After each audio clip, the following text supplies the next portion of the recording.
அனைவருக்கும் வணக்கங்க.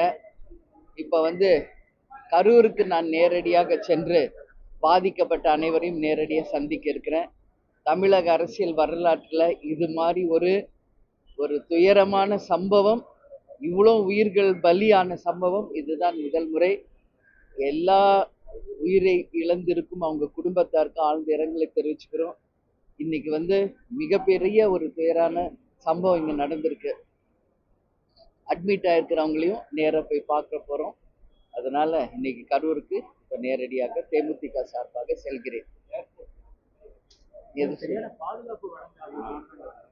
நிச்சயமாக அது ஒரு குறுகலான பாதையாக தான் தெரியுது. இன்னைக்கு பார்த்தீங்கன்னா உங்களுக்கே தெரியுங்க, அந்த இடம் அது இவ்வளோ பெரிய க்ரௌடுக்கு அந்த இடம் நிச்சயமாக பத்தாது. ஏன் அந்த மாதிரி ஒரு இடத்த தேர்ந்தெடுத்தாங்க என்பதே ஒரு கேள்விக்குறி.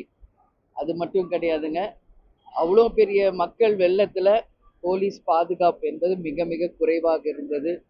கரூர் ஃபுல்லாக கரண்ட் ஷட் டவுன் பண்ணியிருந்தாங்க. ஆம்புலன்ஸ் அவ்வளோ கூட்டத்துக்கு நடுவில் ஆம்புலன்ஸ் வந்த பிறகு தான் இவ்வளோ பிரச்சனையே ஆச்சு. இது எல்லாமே இருக்குங்க. ஆனால் இது இந்த மரணத்தின் மூலம் நம்ம அரசியல் பேசுவதை விட அந்த உயிரிழந்த அந்த குடும்பங்களுக்கு ஆழ்ந்த இரங்கலை தேமுதிக சார்பாக தெரிவிச்சுக்கிறோம். இப்போ நான் நேரடியாக போகிறேன்.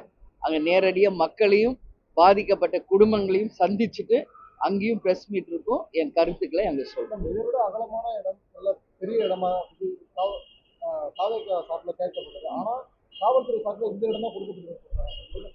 அதாங்க இப்போ நான் நேராக அங்கே போகிறேங்க.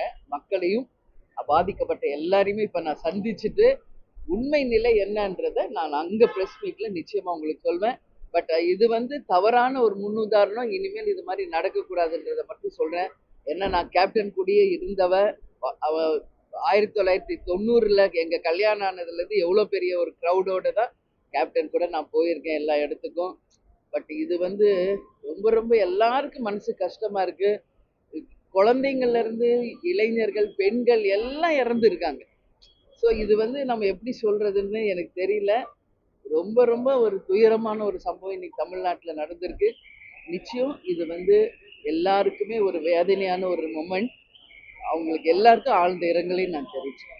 செய்திகளை உடனுக்குடன் தெரிந்து கொள்ள கீழ்கண்ட கேபிள் மற்றும் டிடிஹெச் நெட்வொர்க்குகளில் எம்நாடு செய்தி தொலைக்காட்சியை காணுங்கள். பாதகம் செய்பவரை கண்டால் நாம் பயம் கொள்ளலாகாது பாப்பா. மோதி மிதித்துவிடு பாப்பா, அவர் முகத்தில் உமிழ்ந்துவிடு பாப்பா. அண்மை செய்திகளை உடனுக்குடன் தெரிந்து கொள்ள இணைந்திருங்கள் எம்நாடு தொலைக்காட்சியுடன்.